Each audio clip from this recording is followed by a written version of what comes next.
إن الحمد لله نحمده ونستعينه ونستغفره ونعوذ بالله من شرور أنفسنا وسيئات أعمالنا. من يهده الله فلا مضل له ومن يضلله فلا هادي له.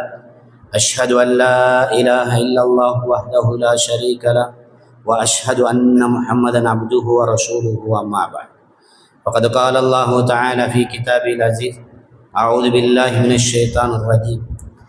يا أيها الناس اتقوا ربكم الذي خلقكم من نفس واحدة وخلق منها زوجها وبث منهما رجالا كثيرا ونساء واتقوا الله الذي تساءلون به والأرحام إن الله كان عليكم رقيبا.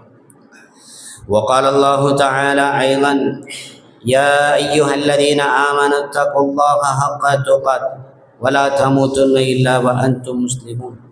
وقال الله تعالى أيضا: يا أيها الذين آمنوا اتقوا الله وقولوا قولا سديدا يصلح لكم أعمالكم ويغفر لكم ذنوبكم ومن يطع الله ورسوله فقد فاز فوزا عظيما.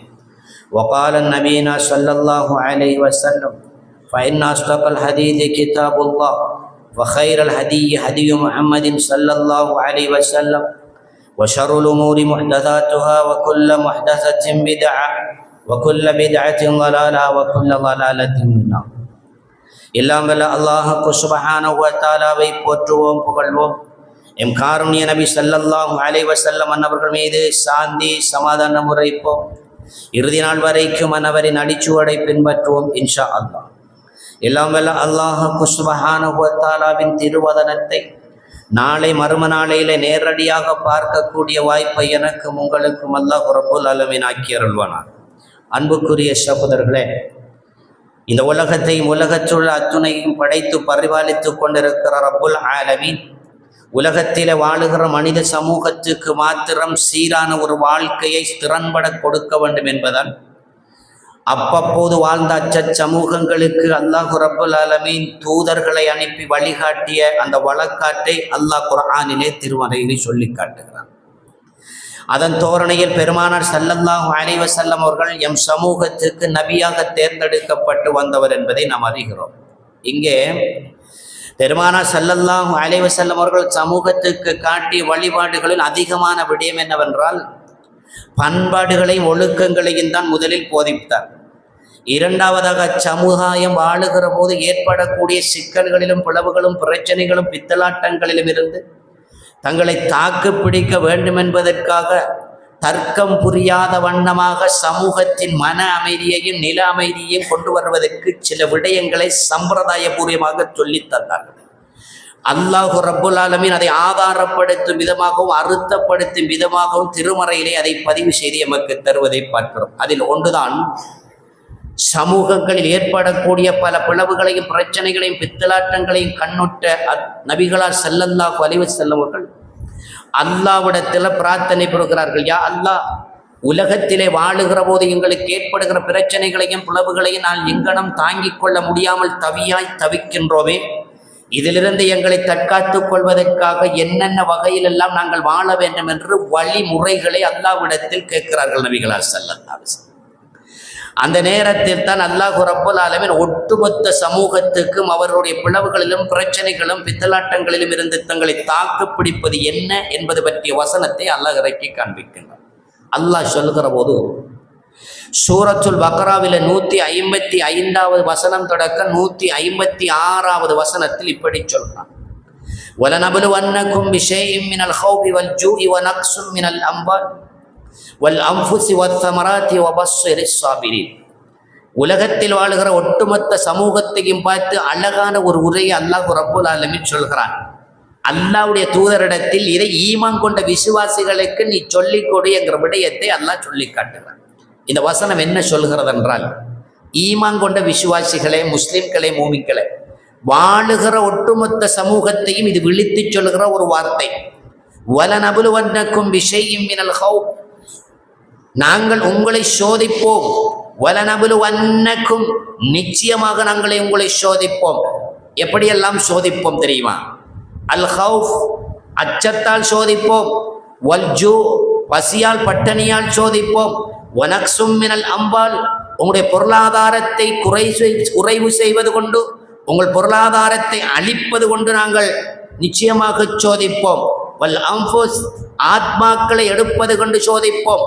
பிள்ளைகளை, கணவன்மாரை, மனைவியரை, ஏனைய குடும்ப உறவுகளை உலகத்திலிருந்து இழக்கச் செய்வதன் ஊடாக உங்களை நாங்கள் சோதிப்போம்.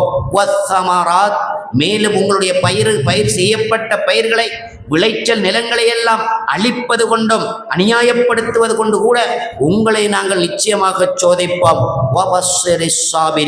இப்படியெல்லாம் இடம்பெறுகிற அந்த நேரத்தில் நீங்கள் நல்ல முறையில் பொறுமை காத்து கொண்டிருங்கள்.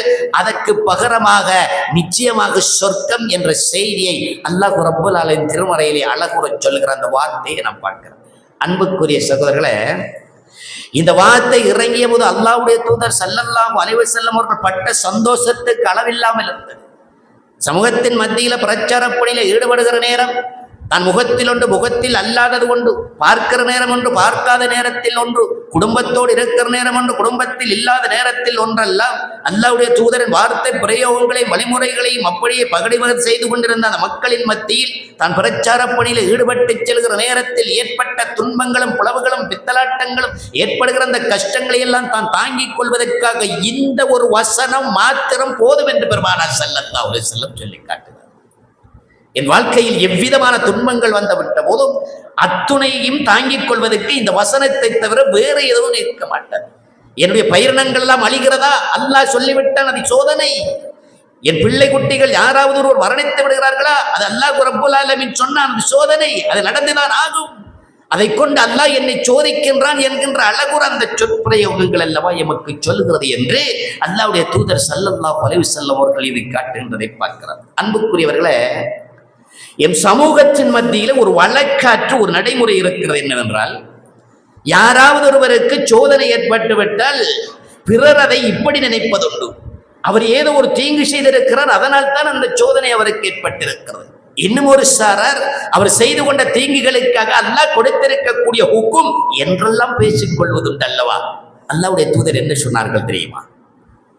ஒரு சஹாபி கேட்கிறார், யா ரசூலல்லாஹ், என் வீட்டிலே எந்த நாளும் எனக்கு பிளவுகள் தான், எனக்கும் என் மனைவிக்கும் இடையில எழும்புகிற சண்டைகள் அதிகம், என் பிள்ளைகள் கூட சொற்கற்பதில்லை, என் குடும்பத்தை விட்டு விரண்டோடி விடலாமா என்று நான் பலமுறை யோசித்திருக்கிறேன், அதுவும் செய்ய முடியாமல் தடியா தவிக்கின்றேனே யா ரசூலல்லாஹ், எனக்கு என்ன நன்மாராயம் சொல்கிறீர்கள்? அல்லாஹ்வுடைய தூதர் ஸல்லல்லாஹு அலைஹி வஸல்லம் சொன்னார்கள், இந்த உலகத்தில் ஒரு மனிதனுக்கு சோதனை விரட்டி விரட்டி வருகிறது என்றால் அவரை அல்லாஹ்வுக்கு மிக பிடித்திருக்கிறது என்றார்கள் பெருமானார் ஸல்லல்லாஹு அலைஹி வஸல்லம். சோதனை யாருக்கு வரும் என்றார்கள். அப்போது இந்த சஹாபி கேட்கிறார், யா ரசூலல்லாஹ், சோதனை யாரை முதலில் தொட்டுக்கொள்ளும் யா ரசூலல்லாஹ்? அல்லாஹ்வுடைய தூதர் சொன்னார்கள், நபிமார்களை என்றார்கள். சோதனை முதலில் தொட்டுக்கொள்ளக்கூடியது நபிமார்களை. இரண்டாவது யார் ரசூலல்லாஹ்? நபிமார்களின் ஸ்தானத்தில் குர்ஆனையும் சுன்னாவையும் ஈமானோடு வாழ யாரெல்லாம் துடிக்கிறார்களோ அவர்களை தொட்டுக்கொள்ளும் என்றார்கள் பெருமானார் ஸல்லல்லாஹு அலைஹி வஸல்லம். ஈமானோடு வாழ வேண்டும் என்றால் பொறுமை காத்திருக்க வேண்டும், அத்துணை சோதனைகளையும் சவால்களாக எதிர்நோக்க வேண்டும். நாங்கள் இதைத்தானே நபிகளார் ஸல்லல்லாஹு அலைஹி வஸல்லம் சொன்னார்கள். எந்த அளவுக்கு சொன்னார்கள் என்றால், நீ நடந்து செல்லுகிற நேரம் கட்டெறும்பு உன் கைகளிலே குத்திவிட்டால் அதிலிருந்து வருகின்ற அந்த இரத்தம் கூட அல்லாஹ் உனக்கு சோதனைக்காக தந்தது, உன் பாவங்கள் மன்னிக்கப்படுகிறது என்று கருதிக்கொள், அதுதான் உன் ஈமானுடைய பெரும் சக்தி என்கிறார்கள் பெருமானார் ஸல்லல்லாஹு அலைஹி வஸல்லம். நமக்கு ஏற்படுகின்ற அத்துணையும் அதுதான். எல்லா நபிமார்களின் வரலாற்று பக்கங்கள் சொல்ல வருகிற அத்துணை செய்திகளும் அவர்களுடைய சோதிக்கப்பட்ட சோதனைகள் தான் முழுமையாக இருப்பதை நாங்கள் பார்க்கிறோமா இல்லையா? நபி நூஹ் அலைஹிஸ்ஸலாத்து வஸ்ஸலாம் அச்சமுதாயத்தால் சோதிக்கப்பட்டு தான் இருக்க முடியாமல் எங்கோ ஓடிவிடலாமா என்று நினைத்த சமுதாயத்தினுடைய அத்துணை தொல்லைகளும் அவர்களுக்கு சோதனையைத்தானே கொடுத்தது. அல்லாஹ்விடத்தில் ஒரு நாள் பிரார்த்தித்து கேட்கிறார்கள், யா அல்லாஹ், இந்த உலகத்தில் இவர்களுக்கு சொல்ல வருகிற செய்திகளை எல்லாம் கேட்டுக்கொள்ளாமல் காதுகளை அல்லவா மூடிக்கொள்கிறார்கள் என்று எங்காவது அனுப்பிவிடு என்று கேட்கிறார்கள். அல்லாஹ் சொன்னான், நூஹே, சோதனைகள் வருகிற போது எதிர் சவால்களோடு நின்று விட்டால் தான் அந்த பொறுமை காத்து விட்டால் உனக்கு பதிலாக சொர்க்கம் கிடைக்கும் அல்லவா என்ற செய்தியை அல்லாஹ் நபி நூஹ் அலைஹிஸ்ஸலாத்து வஸ்ஸலாம் அவர்களுக்கு சொன்னார். எனவேதான் சோதனை வருமா என்று கேட்டால் வரும். ஆனால் அதை எதிர்கொள்கிற பொறுமை என்கிற கேடயம் தன் கையில் இருக்கும் இருந்தால் அதற்கு பகரமான பெருமதி சொர்க்கம் தான். அதற்கு எந்த மாற்று கருத்தும் இல்லை. இந்த வசனத்துக்கு இப்னு அப்பாஸ் ரலியல்லாஹு தஆலா சொல்கிறார்கள். இமாம் இப்னு கதீர் இதை பதிவு செய்கிறார்கள். சோதனைகள் வருகிற போது அவர்கள் இந்த பொறுமையாளர்களுக்கு நீங்கள் சொல்லுங்கள், அவர்களுக்கு சொர்க்கம் தயாராக இருக்கிறது என்ற செய்தியை சொல்லுங்கள் என்று நபியூடாக அல்லாஹ் சொன்ன அந்த செய்தியை பார்க்கிறோம். அன்புக்குரிய சோதனை, எத்தனை சோதனைகள் தாங்க முடியாமல் தவித்த எத்தனையோ சோதனைகள், வரலாற்று பக்கங்கள் விரித்து பாருங்கள். சோதனைகள் என்றே பல இருப்பதை நாங்கள் அவதானித்து வருகிறார். பெருமான ஸல்லல்லாஹு அலைஹி வஸல்லம் அன்பு மனைவி ஆயிஷா ரலியல்லாஹு தஆலா பிரயாணம் செல்கிறார்கள். சென்று வருகிற நேரம் தன்னுடைய மாலை எப்படியோ இல்லாமல் ஆகிறது.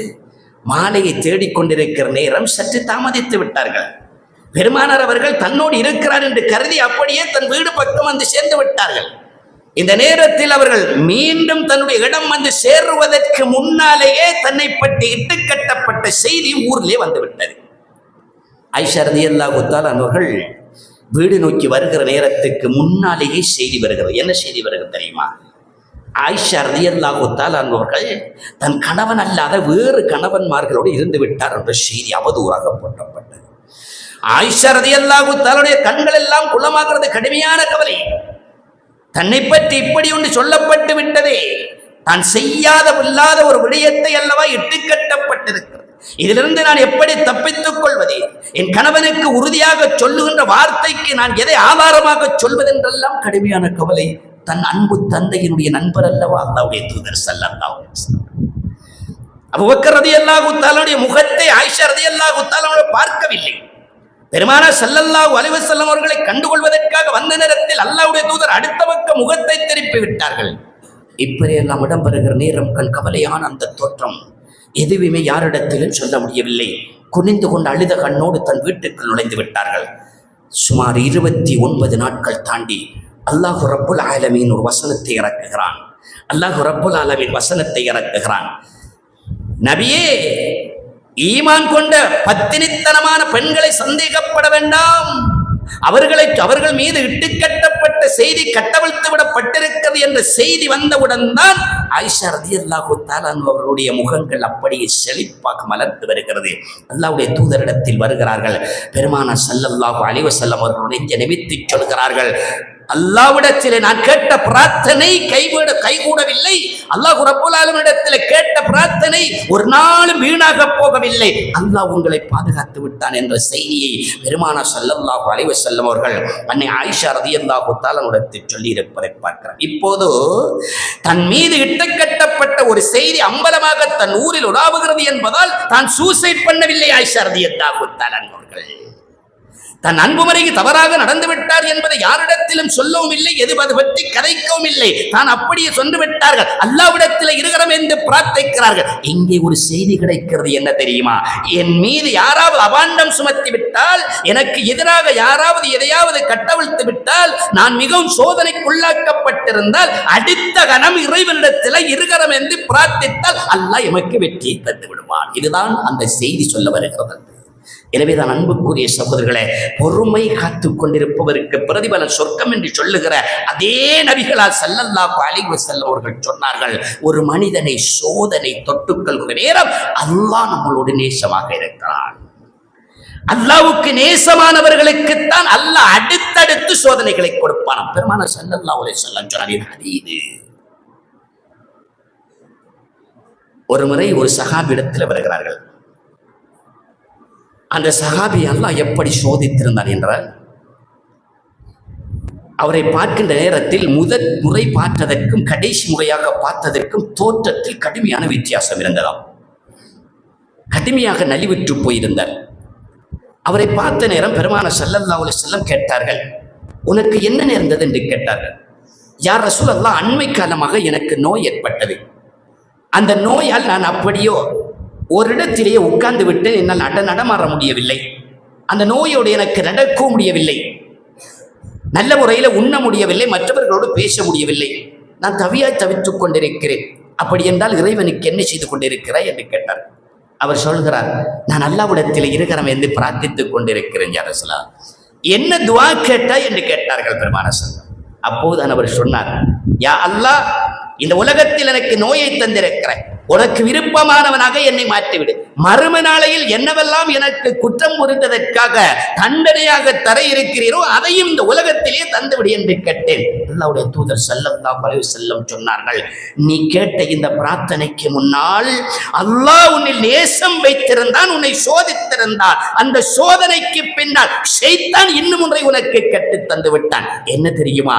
இந்த உலகத்தில் வாழுகிற அந்த நேரம் அந்த பிரார்த்தனை புரிந்துவிடக் கூடாது. மறு உலகத்தில் இருக்கிற தண்டனை மறு உலகத்தில் தான் கிடைக்க வேண்டும், அதுவும் எனக்கு வேண்டாம் என்று பிரார்த்திக்க வேண்டுமே தவிர அதை இந்த உலகத்தில் நீ கேட்டுவிடக் கூடாது. மறு உலகத்தில் கிடைக்கின்ற அந்த தண்டனை இங்கே கடும் பிரமாதமாக இருக்கும் என்று சொல்லிவிட்டு சொன்னார்கள், நீ கேட்டுக்கொள் இந்த துஆவை, ரப்பனா ஆத்தினா ஃபித் துன்யா ஹஸனா வபில் ஆখিরাতি ஹஸனா வகினா அஸாபன்னார். இந்த துஆவை கேட்டுக்கொள் என்றார்கள் பெருமானார் ஸல்லல்லாஹு அலைஹி வஸல்லம் அவர்கள். அந்த ஹதீஸின் அடிக்குறிப்பில் ஷரஹுகள் எழுதுகிறார்கள், இந்த நோய்வாய்ப்பட்ட இந்த சஹாபி நீண்ட நாட்கள் ஆயுளோடு வாழ்ந்து மரணித்தார் என்ற செய்தியை நாம் பார்க்கிற அன்புக்குரிய சகோதரர்களே. இந்த வரலாறும் எமக்கு ஒரு செய்தியை சொல்ல வருகிறது. என்ன தெரியுமா? உலகத்திலே வாழுகிற போது அதிகபட்ச சோதனைகள் எமக்கு வருகிறதா? அல்லாஹ் நேசித்திருக்கிறான், நிச்சயமாக வரத்தான் செய்யும்.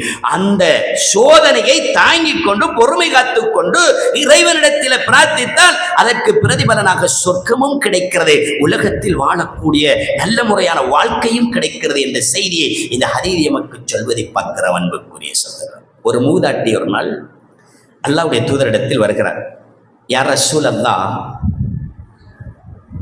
எனக்கு ஒரு நோய் இருக்கிறது, வலிப்பு நோய். அந்த வலிப்பு நோயிலிருந்து என்னை தற்காத்துக் கொள்வதற்காக பிரார்த்தியுங்கள் யா ரசூலல்லாஹ். பெருமானார் ஸல்லல்லாஹு அலைஹி வஸல்லம் சொன்னார்கள், வலிப்பு நோயிலிருந்து உன்னை தற்காத்துக் கொள்ள வேண்டுமா, மறு உலகத்தில் உனக்கு சொர்க்கம் வேண்டுமா என்று கேட்டார்கள். அப்போது அந்த மூதாட்டி கேட்கிறார், உலகத்தில் வாழுகிற போது நான் பொறுமையாக இருந்து விட்டால் நாளை மறுமை நாளில் சொர்க்கம் கிடைக்குமா யா ரசூலல்லாஹ்? ஆமாம், அல்லாஹ் ரப்பல் ஆலமீன் விருப்பம் கொண்டு உன்னை சோதித்திருக்கிறான், அதாவது உன் நோயாக அதை தந்திருக்கிறான். அதை நீ காத்துக்கொண்டால், தற்காத்துக் கொண்டால், அதில் பொறுமை காத்துக் கொண்டால் உனக்கு பிரதிபலம் சொர்க்கம் என்றார். அப்போது அந்த மூதாட்டி என்ன சொன்னார் தெரியுமா? யா ரசூலல்லாஹ், நீங்கள் எனக்கு பிரார்த்திக்க வேண்டாம், நீங்கள் எனக்கு பிரார்த்திக்க வேண்டாம். நான் மயங்கி விழுகிற நேரம் அல்லது வலிப்பு நோயால் நான் கீழே விழுகிற நேரம் என் ஆடைகள் எல்லாம் மேலோங்குகிறது, அதை மாத்திரம் எனக்கு வராமல் இருக்க துஆ செய்துங்கள், நோய்க்கு நீங்கள் பிரார்த்திக்க வேண்டாம், அது என்னோடு இருந்து கொள்ளட்டும், நான் பொறுமை காத்துக் கொள்கிறேன் என்ற செய்தியை பெருமானார் ஸல்லல்லாஹு அலைஹி வஸல்லம் இடத்தில் அந்த மூதாட்டி சொல்லிவிட்டு சென்றார் என்ற அந்த செய்திகள் எல்லாம் எமக்கு சொல்ல வருகிறது. என்ன தெரியுமா? உலகத்தில் எவ்வகையான சோதனைகள் எங்களை வந்துவிட்டாலும் நிச்சயமாக நாங்கள் அவைகளை தாங்கிக் கொள்ள வேண்டும். அன்புக்குரிய சகோதரர், அதிகமான சோதனைகள் சமூகத்தை தொட்டு விடுந்தான். எமக்கு நாங்கள் ஒவ்வொருவரும் தான் உள்ளத்தில் கை வைத்து கேட்டுக்கொண்டால் எங்களை ஏதோ ஒரு வகையான சோதனைகள் உங்களை தொட்டுக்கொண்டுதான் இருக்கும். அதிலிருந்து பாதுகாத்துக் கொள்வதற்காக இறைவனிடத்தில் இருகரம் ஏந்தி பிரார்த்திப்பதை தவிர வேற்று வழிகள் எதுவும் இல்லை. தர்மம் செய்து கொள்ளுங்கள், மற்றவர்களும் நல்ல முறையிலே பழகிக் கொள்ளுங்கள், நாங்கள் இறைவனிடத்தில் இருகரம் பிரார்த்தித்துக் கொள்ளுங்கள். இவைகள் எல்லாம் அந்த சோதனையில இருந்து தப்பித்துக் கொள்வதற்கான வாய்ப்பு என்கிற செய்தியை நாம் பார்க்கிறோம். அன்புக்குரிய சகோதரர்களே, அதனால் தான் பெருமானார் ஸல்லல்லாஹு அலைஹி வஸல்லமுடைய காலத்துக்கு முன்னால் நடந்த பல சம்பவங்களை நாங்கள் எடுத்து பார்க்கிறோம். சோதனைகளால் சோதிக்கப்பட்டவர்களுடைய பல சம்பவங்களை நாங்கள் எடுத்து பார்க்கிறோம். அதில் ஒன்றுதான் ஹப்பாப் இப்னு அரத் ரலியல்லாஹு தஆலா அவருடைய பெரிய ஒரு சோதனை அல்லாஹ் ரப்பல் ஆலமீன் உலகத்திலே கொடுத்த ஒருவரில் அவர் ஒருவர். எந்த அளவுக்கு என்றால், தனது 11வது வயது சந்தையிலே விற்கப்படுகின்ற ஒரு அடிமை, சந்தையிலே மக்களை வாங்குவதற்காக வருகிற மனிதர்களை வாங்குகின்ற மனித சந்தை இருந்ததாம். அந்த நேரம் அடிமைகளாக இருக்கப்பட்டார். ஒரு நாள் ஒரு சீமாட்டி வருகிறார், ஒரு 11 வயது நிரம்பிய ஒரு பையனை பார்க்கிறார். இவன் எனக்கு தேவை என்று அப்படியே வாங்கி செல்கிறார். அதுதான் ஹப்பாப் இப்னு அரத் ரலியல்லாஹு தஆலா. ஹப்பாப் இப்னு அரத் ரலியல்லாஹு தஆலா அவர்களுக்கு ஒரு பிரத்யேகமான ஒரு சிறப்பு இருந்தது. என்னவென்றால், அவர் வாள் அடிக்கக்கூடிய மிக கொல்லன் வேலை தெரிந்த ஒருவர். அதனால் இவரை அழைத்து சென்ற அந்த சீமாட்டி ஒரு கொல்லன் கம்மாலையை அமைத்து அதிலே இவரிடத்தில் வாள் அடிக்க சென்று சொல்லிவிட்டார். இவர் வாள் அடித்துக் கொண்டிருப்பார். அந்த பகுதியில் ஹப்பாபினுடைய வாள் என்றால் அதை விட வாள் இல்லை என்கின்ற அளவுக்கு மிக அழகுற நேர்த்தியாக அந்த வாட்களை செய்வாராம். அப்படி செய்து கொண்டிருக்கிற நேரம் அவருக்கு 12 வயதாக மாறுகிறது. அவர் அந்த சீமாட்டியிடத்தில் சென்று 1 வருடங்கள் தாண்டுகிறது. அந்த நேரத்தில் அவருடைய செவியர்களுக்கு ஒரு செய்தி கிடைக்கிறது. முஹம்மத் என்பவர் இஸ்லாத்தை போதிக்கிறார் என்ற செய்தி கிடைக்கிறது. அந்த நேரத்தில் உடனடியாக முஹம்மத் என்பவரை நாம் பார்க்க வேண்டும் என்று ஒருவர் ஊடாக அல்லாஹ்வுடைய தூதரிடத்தில் செல்கிறார். ஒரு இடத்தில் நின்று பார்க்கிறார். அல்லாஹ்வுடைய தூதரை அவருக்கு பிடித்து விட்டது. அருகிலே சென்று அவருடைய விடயத்தை சொல்கிறார். முஹம்மதே, நான் இஸ்லாத்தை ஏற்றுக்கொள்ளப் போகிறேன். நீங்கள் சொல்லுகிற விடயங்கள் எல்லாம் எனக்கு உண்மையில் ஒரு வாழ்க்கைக்கு பொருத்தமாக இருக்கிறது, நான் ஏற்றுக்கொள்கிறேன் என்கிறார்.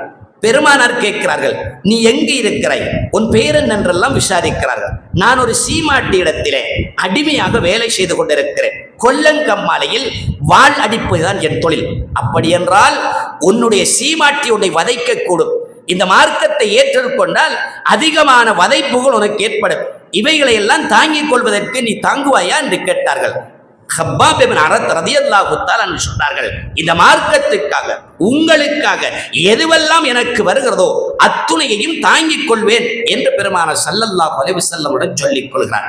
இரகசியமாக அல்லாஹ்வுடைய தூதரின் கையில் வைத்து உடன்படிக்கை செய்து மார்க்கத்தை ஏற்றுவிட்டு சென்று விட்டார். இந்த செய்தி நபிகளார் ஸல்லல்லாஹு அலைஹி வஸல்லம் அவர்கள் எவ்வளவு இரகசியத்தை பாதுகாத்த போதும் அல்லாஹ் ரப்புல் ஆலமீனுடைய வெளிப்பாடு ஒரு எதிரியின் கையில் கிடைத்தது. அந்த எதிரி அப்படியோ இந்த சீமாட்டி இடத்தை காதில் ஊதிவிட்டான். இந்த சீமாட்டி ஒரு நாள் இந்த பட்டறைக்கு வருகிறார். ஹப்பாப் என் அறத்தை பார்த்தார். ஹப்பாபே, நீ இஸ்லாம் என்ற மதத்தை நீ தேர்ந்து விட்டதாக காண்கிறேன், இது உண்மையா என்று கேட்டார். ஆமாம், எந்த விதமான மறுப்பு வார்த்தைகளும் இல்லை. 12-13 வயதுக்குள் அடங்கிய ஒரு சிறிய பையன் இன்றைய காலம், அன்றைய காலத்தில் ஒரு வாலிபன் எப்படி சொன்னார் தெரியுமா? ஹப்பாப் இப்னு அரத் சொல்கிறார். எப்படி சொல்கிறார்? ரலியல்லாஹு அன்ஹு அழகாக ஒரு வார்த்தையை சொன்னார்.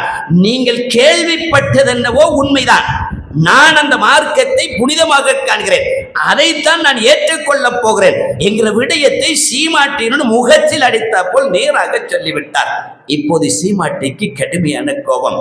அன்புக்குரியவர்களே, இந்த இடத்தில் ஒரு விடயத்தை நாம் சொல்ல வேண்டும். இலங்கையில் ஏற்பட்ட ஒரு பாரிய விபத்தின் பின்னால் எம் சமூகத்தில் குர்ஆனை வெட்டி, குர்ஆனை எல்லாம் எரித்த, ஹதீது புத்தகங்களை மறைத்த, கீழே வெட்டி தாழ்த்த, தொப்பிகளை போடுவதற்கு வெட்கப்பட்ட, பர்தாக்களை போடுவதற்கு வெட்கப்பட்ட, இஸ்லாமியன மற்றவர்களுக்கு அடையாளம் போடுவதற்காக வெட்கப்பட்ட ஒரு சமுதாயத்துக்கு இவ்வாறான வரலாற்று பக்கங்களை அறைகூவலோடு சொல்வதற்கு நாம் இருக்க வேண்டும். அன்புக்குரிய சகோதரர்களே, நபிகளார் ஸல்லல்லாஹு அலைஹி வஸல்லம் அவருடைய வாழ்க்கை வரலாற்றை படித்து மரணத்தில் சுமார் 1400 ஆண்டுகளை தாண்டியும் எங்களுடைய உள்ளங்கள் பக்குவப்படவில்லை, ஈமானோடு இருக்க முடியவில்லை, ஒரு விடயத்தை தாங்க முடியவில்லை, அல்லாஹ்வுக்காக வாழ முடியவில்லை, பொறுமை காத்துக் கொள்ளவில்லை என்றால் இன்னும் ஈமானிலே எவ்வளவு எளிதரமாக இருந்து கொண்டிருக்கிறோம் என்பதை சிந்தித்து பார்க்க வேண்டும். எனவேதான் ஹப்பாப் பின் அரத் அவர்கள் தான் இஸ்லாத்தை ஏற்று 1 மாதம் கூட ஆகவில்லை, தன்னுடைய சீமாட்டி வந்து தன்னிடத்தில் கேட்ட நேரம் முகத்தில் நேருக்கு நேராக உத்தமமான அந்த மதத்தை நான் பின்பற்றி இருக்கின்றேன் என்று நேரடியாக சொல்கிறார். சொன்ன அடுத்த நிமிடத்தில் சீமாட்டியின் சகோதரனையும் சகோதரின் நண்பரையும் அழைக்கிறார். இந்த ஹப்பாபுக்கு என்னவெல்லாம் வேதனை கொடுக்க முடியுமோ கொடுங்கள் என்கிறார். சீமாட்டியினுடைய சகோதரனும் நண்பனும் ஹப்பாப் ரலியல்லாஹு தஆலா அவர்களை அப்படியே கூண்டுகட்டாக பிடித்து கொண்டு செல்கிறார்கள். ஒரு மலை பக்கம் கொண்டு செல்கிறார். அது ஒரு கட்டாந்தரையான மலை, கடுமையான சூடு. ஆடைகளை எல்லாம் கலத்துகிறார்கள், காலை கட்டுகிறார்கள், கைகளை கட்டுகிறார்கள். எந்த ஆடையும் மற்ற மேனியோடு அந்த பாறாங்களிலே வைக்கிறார்கள். பகடிகளாக இருவரும் பகடிவதை செய்து அவரை வதைத்துக் கொண்டிருக்கிறார். இந்த நேரத்தில் இடையிடையே கேட்பார்களா, முஹம்மதை விட்டு விடுகிறீரா, உன்னை நாம் விட்டு விடுகிறோம் என்று கேட்பார்களா? அந்த நேரத்தில் எல்லாம் ஹப்பாப் பின் அரத் ரலியல்லாஹு தஆலா சொல்வார்களாம், என் உயிரை நீங்கள் துண்டம் துண்டமாக வெட்டி எடுத்தாலும் என் பெருமானார் ஸல்லல்லாஹு அலைஹி வஸல்லம் அவர்களுடைய உத்தம தூதருடைய அந்த வழிபாடையும் அவரையும் அவருடைய மார்க்கத்தையும் ஒருபோதும் நான் விட்டு விட மாட்டேன் என்று இறுக்கமாக தன்னை வைத்துக் கொண்டாராம். எவ்வளவு சோதனை என்பதை பாருங்கள். உண்மையில் ஹபாபின் ரலியல்லாஹு தஆலா அவர்கள் தன் 13வது வயதில் நான் இன்னும் ஒரு நாளைக்கு பார்ப்போம் என்றிருந்தால் மார்க்கத்தை ஏற்றிருக்க தேவையில்லை. நல்ல முறையில் வாழ்ந்து மறித்து தான் நல்ல முறையில் வசதி வாய்ப்போடு வாழ வேண்டும் என்று நினைத்திருந்தால் அந்த இடத்தில் அவ்வளவு சோதனைகளையும் தாங்க வேண்டியதில்லை. என் சமூகத்துக்கு இவைகள் எல்லாம் பெரும் பாடமாக இருக்க வேண்டும். இத்துணையையும் தாங்கிக் கொண்டிருந்த ஹப்பாப் இப்னு அரத் ரலியல்லாஹு அன்ஹு ஒரு பாரிய குழி ஒன்று வெட்டுகிறார்கள். அந்த குழியிலே ஹப்பாப் இப்னு அரத் ரலியல்லாஹு தஆலா அவர்களை உயிரோடு புதைப்போம் என்று சொல்கிறார்கள்.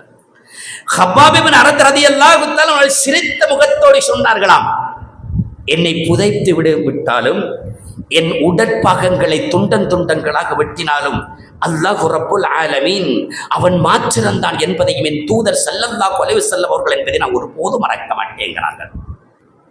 என்னவெல்லாம் வேதனைகளை கொடுத்தார்கள் அத்துணையையும் தாங்கிக்கவராத்தான் இருக்கிறார். எந்த அளவுக்கு என்றால் பெருமானார் ஸல்லல்லாஹு அலைஹி வஸல்லம் அவர்கள் ஒரு தர்பாரிலே பேசுகிற போது ஹப்பாப் ரலியல்லாஹு தஆலா அவர்களை மேற்கோள் காட்டி பேசுகிறார்கள். உடம்பில இருக்கிற சதைகளை எல்லாம் உருக்கி எடுத்த ஒரு மனிதனை உங்களுக்கு தெரியுமா என்று கேட்டார். அந்த மனிதன் தான் ஹப்பாப் இப்னு அரத் ரலியல்லாஹு. எலும்பிருக்கிற பகுதிகள் போக இறைச்சியாக இருக்கிற பகுதிகளை எல்லாம் துண்டன் துண்டங்களாக வெட்டப்பட்ட நிலைமையிலும் அவைகளை எல்லாம் பொறுமை காத்து வாழ்ந்த ஒரு மனிதன் என்றால் ஹப்பாப் இப்னு அரத் ரலியல்லாஹு தஆலா அவர்கள். ஒரு நாள் பட்டறையிலே உட்கார்ந்து இருக்கிறார். இவ்வளவு சோதனைகளையும் செய்பவர்கள் வேலை டைமில் ஹப்பாப் ரலியை விட்டு வேலைக்காக அமர்த்துவார்களாம். வேலை செய்து கொண்டிருக்கிறார். அந்த சீமாட்டி வருகிறார். சீமாட்டி அந்த ஹப்பாப் ரலியல்லாஹு தஆலாவிடத்திலே சொன்னார், ஒரு இரும்பு பாலத்தை எடுத்து நீ ஆட்டுகின்ற துருத்திக்குள் அதை சூடாக்கி என்கிறார். துருத்திக்குள் அந்த இரும்பு பாலம் வைக்கப்படுகிறது. அது ஆட்ட ஆட்ட அப்படி அந்த துருத்தில் வருகின்ற காற்றுக்கள் எல்லாம் நெருப்பை அப்படியே காங்கில்களாக மாற்றி வைக்கப்பட்ட இரும்பு பாலம் அப்படியே சிவப்பு பாலமாக மாறிவிட்டதாம். அப்போது ஒரு ஆயுதத்தால் அந்த இரும்பு பாலத்தை பிடித்து ஹப்பாப் ரலியல்லாஹு தஆலா அவர்களுடைய தலையிலே அப்படியே கோடு போடுகிறார். ஹப்பாப் ரலியல்லாஹு தஆலா அவர்கள் தாங்க முடியாமல் தலையிலே போடப்பட்ட சூடு அப்படியே எரித்து தன் சதைகளை எல்லாம் ஒதுக்குகிறது. இந்த நேரத்தில் தாங்க முடியாமல் மணலிலே புரண்டு புரண்டு அழுகிறார்களாம். அந்த நேரத்தில் எல்லாம் தான் பட்டப்படாத இடங்களில் எல்லாம் அந்த இரும்பு பாலத்தை போட்டு அப்படியே ஹப்பாப் ரலியல்லாஹு தஆலா நோவினைப்படுத்திக் கொண்டு இருக்கிறார்கள். இதை பார்த்த ஹப்பாப் ரலியல்லாஹு அவர்கள் தாங்க முடியாமல் மனதெல்லாம் உருண்டு எழும்புகிற அந்த நேரம் தான் உருண்டு எழும்பிய அந்த இடங்களில் எல்லாம் வழிந்த இரத்தங்கள் அதிகம் என்ற அந்த செய்திகள் எல்லாம் வரலாற்று பக்கங்கள் சொல்கிறது. இத்துணையும் தாங்கிய ஹப்பாப் ரலியல்லாஹு தஆலா அவர்களை அபூபக்கர் ரலியல்லாஹு தஆலா அவர்கள் ஒரு நாள் கண்டுவிட்டார்கள். அல்லாஹ்வுடைய தூதரிடத்திலே போய் சொன்னார், யா ரசூலல்லாஹ், நான் ஹப்பாபை கண்டேன். எந்த நிறத்தில் கண்டேன் என்றால், ஹப்பாபை நான் கண்டேன். அந்த கண்ட நேரத்தில் என் கண்களில் இருந்து வழிகின்ற கண்ணீர்கள் எல்லாம் குளமாகி விடுமோ என்று நினைத்தேன். அந்த அளவுக்கு வதைக்கப்பட்டிருக்கிறார். இவரை நாங்கள் எப்படி காப்பாற்றுவது என்று கேட்டார். பெருமானார் ஸல்லல்லாஹு அலைஹி வஸல்லம் அவர்கள் சொன்னார்கள், நீங்கள் மீண்டும் சென்று ஹப்பாபை கண்டால் அவரிடத்தில் சொல்லுங்கள் பொறுமையாக இருக்குமாறு. அன்புக்குரிய சகோதரர்களே, எந்த அளவுக்கு சொன்னார்கள், மீண்டும் நீங்கள் ஹப்பாபை கண்டால் பொறுமையாக இருக்குமாறு மாத்திரம் சொல்லிவிடுங்கள் என்று சொன்ன அடுத்த சில நாட்களுக்குள் அல்லாஹ் ரப்புல் ஆலமீன் சீமாட்டிக்கு ஒரு நோயை கொடுக்கிறானாம். எப்படியா நோய் தெரியுமா? அந்த சீமாட்டி எப்படி தலையிலே இரும்பு பாலங்களை கொண்டு உருக்கி எடுத்தாலோ அதே போன்ற ஒரு நோயை அல்லாஹ் கொடுக்கிறார். அவருடைய தலையிலே எந்த நேரமும் தலையிடி வருவதுண்டாம். அந்த தலையிடிக்கு மருந்து என்ன என்று பார்ப்பதற்காக ஒரு வைத்தியரை நாடுகிறாள் அந்த தாய். அப்போது அந்த வைத்தியர் சொல்கிறாராம், இரும்பு பாலத்தை சூடாக்கி எடுத்து அதை ஒரு நாளைக்கு ஒரு முறை தலையிலே நீங்கள் அப்படியே சூடு போட்டு விடுங்கள், அவருடைய தலையிலே முடிகின்ற வரைக்கும் என்ற செய்தியை அந்த வைத்தியர் ஆலோசனை சொல்லப்பட்டதன் பின்னால் எந்த ஒரு பெண்மணி ஹப்பாப் ரலியல்லாஹு தஆலாவுடைய தலையிலே சூடு போட்டாலோ அதே சூட்டை அந்த பெண்மணிக்கு கட்டாயம் போட வேண்டிய ஒரு இக்கட்டான சூழலை அல்லாஹ் ரப்பல் ஆலமீன் ஆக்கிவிட்டான் என்ற செய்தி அந்த ஹதீதுகளை மக்கள் சொல்வதை பார்க்கிறோம். எனவே அன்புக்குரிய சகோதரர்களே, நாங்கள் எந்த சோதனை ஏற்பட்டாலும் பொறுமை காத்துக் கொண்டிருந்தால் நிச்சயமாக எங்களுக்கு கிடைக்கின்றது இரண்டு. இந்த உலகத்தில் அல்லாஹ் அழகிய ஒரு வாழ்க்கையை தருவான், இரண்டாவது எங்களுக்கு சொர்க்கத்தை தருவான் என்ற செய்திகள் எல்லாம் இந்த வரலாறுகள் சொல்கிற உண்மை என்பதை நாம் புரிய வேண்டும். எல்லாம் வல்ல அல்லாஹ் எந்த விதமான சோதனையிலிருந்தும் தற்காத்துக் கொள்வதற்காக பிரார்த்தனைகளை முற்படுத்தக்கூடியவர்களாக என்னையும் உங்களையும் அல்லாஹ் ஆக்கி அருள்வானார்.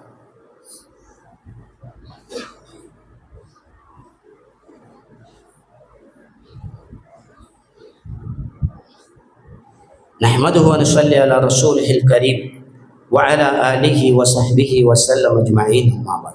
அன்புக்குரிய சகோதரர்களே, இந்த உலகத்தில் வாழுகிற போது பசியால் பட்டினியால் வாழ முடியாமல் தவிக்கின்ற தொழில் துறைமுகங்களின் நஷ்டங்களும் கஷ்டங்களும் ஏற்படுகிற அதிகமான அம்சங்கள் வரும். இந்த நேரத்தில் இவைகள் எல்லாம் இவனுக்கு துன்பமே என்று எதிர்நோக்கி தொழுகைக்கு செல்லாமல் நோன்பு பிடிக்காமல் அல்லாஹ்வை நினைவு கூறாமல் இருப்பது என்பது மகாதவராக முடிகிறது. அன்புக்குரிய சகோதரரே, அந்த நேரத்தில் என்ன நினைக்க வேண்டும் தெரியுமா? அல்லாஹ் என்னை சோதிக்கிறான், எனக்கு தருகின்ற இந்த துன்பங்களால் என் உள்ளத்தில் மாற்றங்களை கொண்டு வந்து அல்லாஹ்வை மறக்கின்றேனா என்பதை அல்லாஹ் சோதித்துக் கொண்டிருக்கிறான் என்ற அந்த விடயத்தை மாற்ற நாங்கள் பார்க்க வேண்டும். இதற்கு அழகான ஒரு உதாரணம் என்ன தெரியுமா?